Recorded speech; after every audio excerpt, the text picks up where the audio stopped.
个地方一定要选好天气来，整个南洋平原会看得一览无遗，超漂亮的。现在画面上看到的是我回来之后有打去各交通大队询问的一个比较正确的区间测速的资讯。嗨，大家好。冬天呢，基隆是超级会下雨的一个都市，所以我们要抓住好天的机会。今天要去北宜公路，那今天这个行程呢，就是要带大家走说怎么比较轻松的走完这个北宜。好，看以下路线图。这一次路线的分享，主要是跟大家说去北宜的一些漂亮的景点呢，不用全程走完北宜那个区间测速的路段。这个路线图的连结，我会把它放在下方资讯栏。这次的路线呢，不会很复杂，大概就几条山路而已。最主要是我们去的时候会从一个二哥头接到北宜公路，那回来的时候呢，会走106宜，那边是很漂亮一个茶园的一条路线。至于要衔接这些山路的路口，哪边不能错过呢？要怎么走？还有什么特别要注意的地方？那我们影片继续给大家看下去。今天就是天气超好的一天，今天是1月11号，那个看气象说寒流又要来了。这一次可能是过年前最后一次大家一起骑车出游。其实这段路我也是很期待啦，因为小图对北宜呢非常熟悉。那我平常很少走北宜，印象里面走北宜就是速度要慢，区间测速嘛。那今天他就是带我们走说怎么从基隆或是从台北呢走一个山路，然后从中间穿插到北宜公路那边，就会省掉一些区间测速的一些距离。那中间他还会带我们去吃一些好吃的，这也是他们很熟门熟路的人比较了解的。现在看到这个双溪瑞平溪的方向，待会要往右转。右转下来走一小段路呢，这边有一个 T 字形路口，然后我们要往左边，右边就是10分老街啊，放天灯的地方。这边就是静安路3段。哦，永泽。哦，剩2格油，我应该到得了下一个加油站吧？下一个加油站好像在平林那边。哎，讲到油耗，如果还没有看过我这一集的朋友，可以看一下，就是五岭省油冠军，就是我最爱大野狼啊。现在温度大概11、2度吧，这边还穿短裙，真的是最厉害。但其实它那个丝袜呢是那个加强版的，保暖网袜。刚听他说是这样，我那不然应该会冷死。各位这边就是从台北的方向走细平路过来，走到底就会接到细平路2段跟静安路2段的交叉口这边。那这边就是待会继续往上就是北宜啦。刚刚我们从静安路3段那边转进来之后，就是属于在4道106号上面。它是一条贯穿台北跟新北市的一条道路，算是全台湾最长的一条市道，总长有81公里之多。冬天呢，还是要买一个保暖一点的手套。哦，这有够令人的。这边这只测速呢也是藏得很厉害哦，刚好藏在这个树后面这边，所以不小心就不会看到。哦，帅哦！刚刚那一只躲在树后面的测速过来呢，听说那个好像超过45就会照了。那过来这边有个广场，这边就是常常听说很多雅马哈办活动的地方。上面那边有个姑娘庙，听说非常兴旺，很多人都会去那边拜拜。那如果经过这边的话，可以来这边休息一下，拜个拜。上一集去树莓矿场那个倒车救援事件啊，如果还没看过的可以看一下。回来之后呢，要好好反省一下，真的是以后拍那种汤讲，就是那种不是我们车能够走路，千万不要去。其实当下走到中间，我们的车就算还能够胜任，只是真的是最大一点就是说，没有走到下面一点就看到那个很大颗石头那个路况。如果走到下去看呢，我们是绝对应该就会停在那边，然后用走路进去，那就不会发生那天倒车的事件。这也是一个很宝贵的经验。那希望我的影片呢，能给更多人一个借鉴，因为有些人可能会冲动，想要尝试，可以多看一下影片，参考一下啦。各位，这边就是最多车友休息的一个中继站 ，7 全家这边。刚刚讲那个西平路过来是住汐止的人走那个西平路会比较方便，但是如果是住台北市的朋友啊，可以走木栅这边上来，就是到这边来，然后最后都会经过这个路口，然后再往北的方向。刚好有位车友想要看一下我这台车，它坐起来适不适合？啊？还可以吗？这个高度好像可以耶。可以哈。好像可以，好像可以，好像可以。可以考虑哦。对啊。好，谢谢。谢谢。不会。谢谢孟哥。不会这样。各位。这一次出来我们没有倒车的，结果倒的是人。刚佩佩在楼梯在滑倒，哇，你们怎样？好险那个裤袜够厚哦。楼梯坏了。哇塞，没事吧？这个岔路呢，左边是往华范，右边是往二格头，我们要往右边。那待会回来的时候呢，我们会从华范那边走回来，所以走不一样的路。哇，这个桥好壮观哦！那从二阁头这边一直走呢，上去到北宜呢这一段就没有测速照相了，大家就可以稍微 RV 的轻松骑了。往台9线，以前还没有骑重机的时候，真的无法理解为什么这么多人喜欢骑重机跑山，弯来弯去的。自己骑了一趟之后，真的会彻底爱上。开车就好像是车子的行脚会决定你整个人的一个体感，但是骑车的话就是完全是你人去控制这个感受，这是我觉得很大的一个差异的地方。因为人你可以控制整个车的一个倾角，你要压多低，或者是你要慢慢玩速度等等，它整体的感受啊是非常敏感，也是非常的直觉。那我觉得这个就是开车跟骑摩托车最大的差异，就是你可以很完整的去感受到这个行进的路线呢，整个一个身体的感受。哇！那就是因为这种感受呢，会带来一种很愉悦的感觉，你会觉得很轻松。可能就是人家讲的人车合一的那种感觉吧。你可以完整去操控这个车辆，而不是让车去操控你。然后另外一个好处就是，骑摩托车就像开敞篷车一样，这个山里的芬多精、空气、阳光都是非常的美好。各位现在画面上看到的是我回来之后有打去各交通大队询问的一个比较正确的区间测速的资讯。待会影片后面讲的可能会不正确，以这边的资讯为主。询问完各地政府机关之后，他们说可以到网页上查询相关资讯。我到新北市政府交通大队的官网，确实可以查询到非常完整的资讯，就像画面中现在各位看到的一样。但是宜兰县政府我完全查询不到区间测速的完整资讯。如果有哪位朋友知道的话，可以提供一下资讯。看来各地方的政府呢，那个官网都做得不太一样。重点就是我询问了新北跟宜兰的交通大队之后，能确定的是，目前整段北宜呢，总共只有3段区间测速有启用。我怕以后资讯有落差的朋友，上面有提供新北跟宜兰县政府交通大队的联络资讯。怕以后如果有变动的话，打电话去问是最准确的，因为网络上的资讯实在是新旧混在一起，实在太错乱了。最后这个区间测速限速40公里是有宽容值10公里的范围，速度控制在50公里内是安全的。每一段区间测速呢，只有头跟尾有做侦测，中间没有任何侦测点，它是以头跟尾进来跟出去的总时间来做速度的计算。最后再提供一个内政部警政署的一个 APP 给大家参考，里面有所有测速点的一个资讯，但是虽然有包含到区间测速，但是它没有标明说那是区间测速，所以最准确的还是打电话询问了。我最纳闷的是，为什么政府不做一个所有全台湾区间测速的一个完整的官网资讯，让民众去查询，这样不就方便很多？不是让我们民众一个县市一个县市去打电话询问，而且还电话转来转去，才转到一个正确的地方，才可以得到正确的回答，真的是又费心又费力啊！各位，我们现在走到这个交叉路口呢，这边就是北宜公路了。那这边已经过了北宜公路的那个区间测速的2段的那个侦测点，第3段的侦测点在上面，所以我们现在就可以一路一直顺骑，然后到那个湖西湾回转去吃牛肉面。刚刚转上来没多远呢，这边又是超巷，这边要注意，好多人在区间测速休息。哇，好美啊！不晓得为什么交通部要制定这段路了，叫区间测速40，这么好走，看这么笔直的路，骑40多痛苦。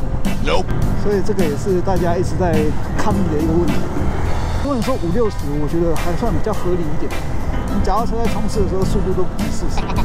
哇，今天好热闹啊！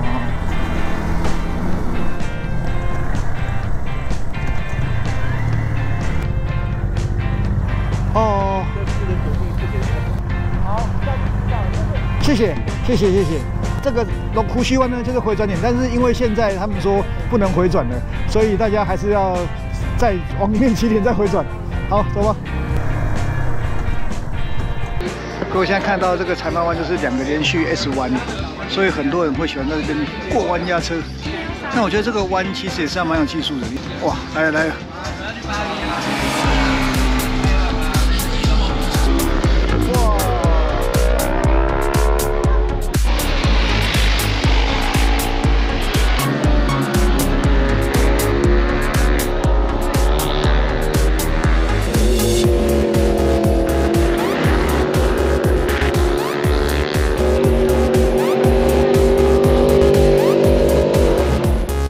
在裁判湾这边吃牛肉面，这边就是一个中继的休息点。那我们刚刚这样一路上来呢，就是可以比较轻松的 RV 骑，可以不用骑那么痛苦了，这样就可以完美的避开那个区间测速。但是到后面呢，待会进去还是一样会遇到区间测速，那后面那段呢没办法，就要慢慢骑。来这边吃完面就是可以好好放松一下，然后欣赏一下赛车。好，我们先吃面吧。哇，这牛肉面赞哦！小帮，我吃宽面的牛肉面。我们先吃啊。小姐吃牛肉面。小图的朋友今天因为感冒，所以他开车过来。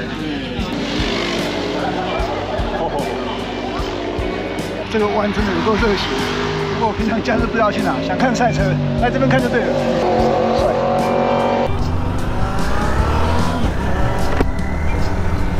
我们刚刚从那个财贸湾出来之后，要去前面的地方回转。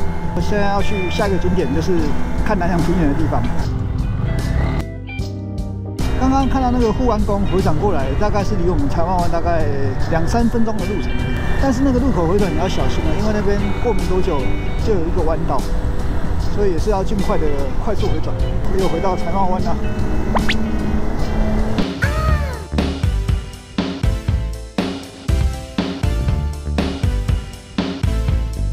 哦，这边就躲一只测速照相，在加油站之前，所以我们来加个油。我刚2格油还可以撑到这边，超厉害。各位，我们刚从平顶加油站过来这边，待会再往前一点就会开始接区间测速的后半段。哦，哇，好壮观哦！哦，壮观壮观壮观！拍这部片的同时，就准备要大选，希望新上任的总统能够改善这种台湾已经累积很久以来的一个交通问题。不管是重机上国道也好，还是这种区间测速也好，还有甚至之前彰化那个什么倾角侦测，那个真的更扯。各位，山下气温身上真的会差了好几度，所以上来时候真的能够穿保暖就尽量穿保暖一点。那如果你上来发现你的手套不够保暖的时候呢，我刚刚跟小简就去 7 买，你看这个里面那个很薄的一层类似那种手术手套，戴在里面完全就防风了，保暖很多。这是出来那个紧急处理的一个方式，让手比较不会那么冷。没想到这浪漫的事，就是跟我的机车一起摇摇，跟着我的机车一起摇到万国桥，跟着我的机车骑到天涯海角。那骑在阶段路上，你会看到很多车友的都会停到路边休息，就是不想被这个40公里所束缚住，那就只能在测速点跟测速点之间稍作停留休息。对不起，借上了厕所。如果我不便之处，请见谅，谢谢。小姐，你也来上厕所？哦。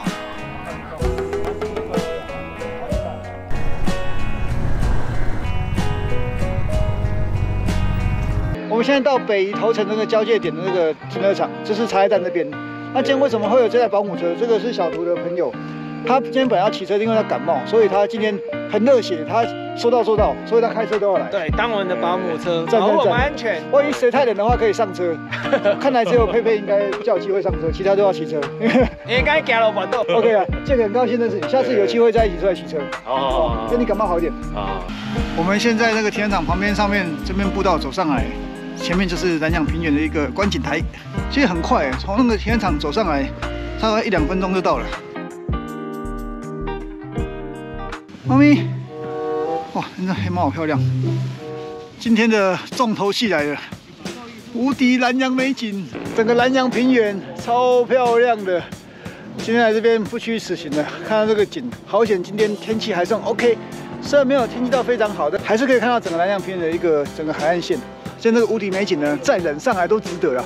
那今天我们这个轻旅行的路线呢，就是到我们刚刚那个财贸湾去吃牛肉面，然后吃完之后稍微休息一下。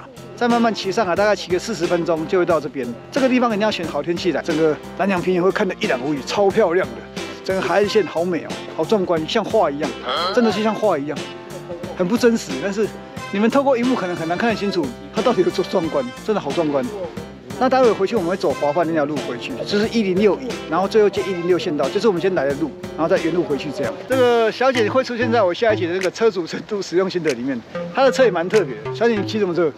捷影是260 CPI。有没有看很多邮差有没有去武岭啊，去什么都是骑那个？下雪的时候再骑。哦，对，他那个车就是越野车的一个标准车款，但是他现在停产，只剩中古的，所以买不到新的。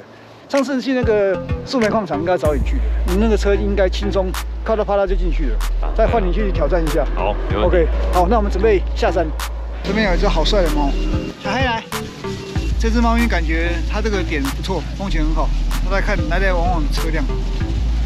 在茂湾那边，我觉得应该一般北部的朋友呢，会比较常在那边坐着看人家压车表演。如果是中南部的朋友，应该比较没那么多机会上来的话，我非常强烈建议有机会来北部的话，一定要去来这个景点，去那边好好驻足欣赏一下。如果是对这种机车文化有兴趣的朋友，在那边坐着喝个下午茶，然后看看那边各个大神们的那种压车技巧，现场那个临场感非常震撼。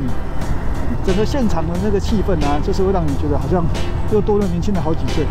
我觉得这次不管谁当选，都能够尽量重视这个交通的议题。像是重机上国道已经3读通过12年了，但是交通部却不执行，至少要给个原因吧，或者是解释。那不然你就干脆废除这个3读通过的决定嘛，这样凭人民就不会有异议了嘛。看得到糖又不给我们吃，那当然大家就会抗议了。12年呢？一生能够有几个12年？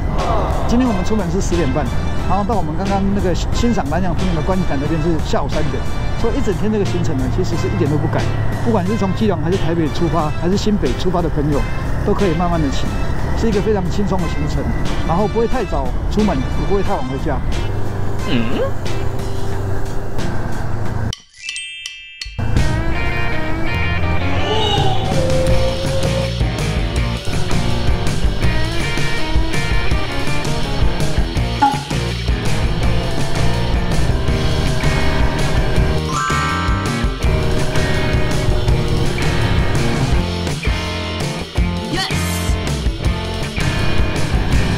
刚刚从那条小路进来之后，开始走没多远之后，就会看到很多茶园啦。那这条路虽然比较小一点，但是呢，风景是不错，至少不用像北宜那样子走得那么辛苦。这边可以比较随心所欲的骑，但是路也没有很大条，所以还是要慢慢骑。这边就是106乙线道，那待会就会接到106线道。哇，整个山都是茶园，但骑在这种茶园的路肩啊，你会觉得哇，感觉气氛好好。这边的味道又是格外的清新，哇，好漂亮的茶园啊！如果没有走过这条路的朋友，可以走看看，会让你有意想不到的另外一种风景。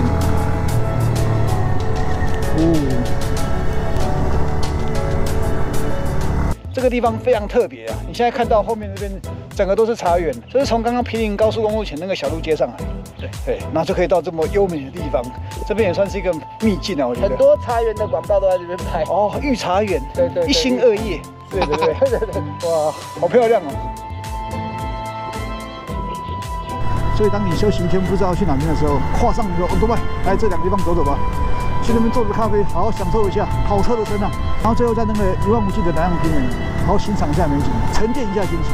好，那期待有下一集再带你们去找更多秘境，更多台湾美丽的地方。